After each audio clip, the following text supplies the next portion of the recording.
I-PAC কি party office নাকি? I-PAC একটা কর্পোরেট সংস্থা, তাদের বিরুদ্ধে অভিযোগ আছে, তদন্ত করবে, তারা দেখিয়ে দেবে কাগজপত্র, তাদের রিটার্ন ফাইল সব কিছু পরিষ্কার আছে।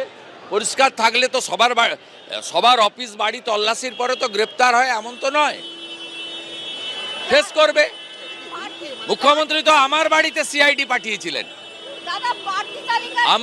আমার প্রবীণ বাবা মাকে হেনস্থা করেছেন সিআইডি পাঠিয়ে 3 বার।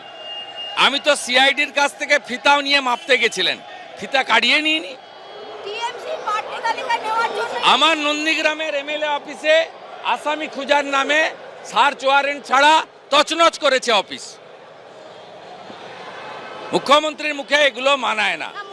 আর মুখ্যমন্ত্রীকে আমি চ্যালেঞ্জ করলাম, বিজেপি কেন যে কোনো লোকের বাড়িতে আপনি পাঠিয়ে দেখুন,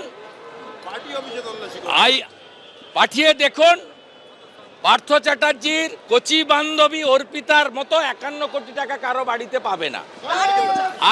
আর আপনার বাড়িতে যদি তল্লাশি হয় 100 কোটি টাকা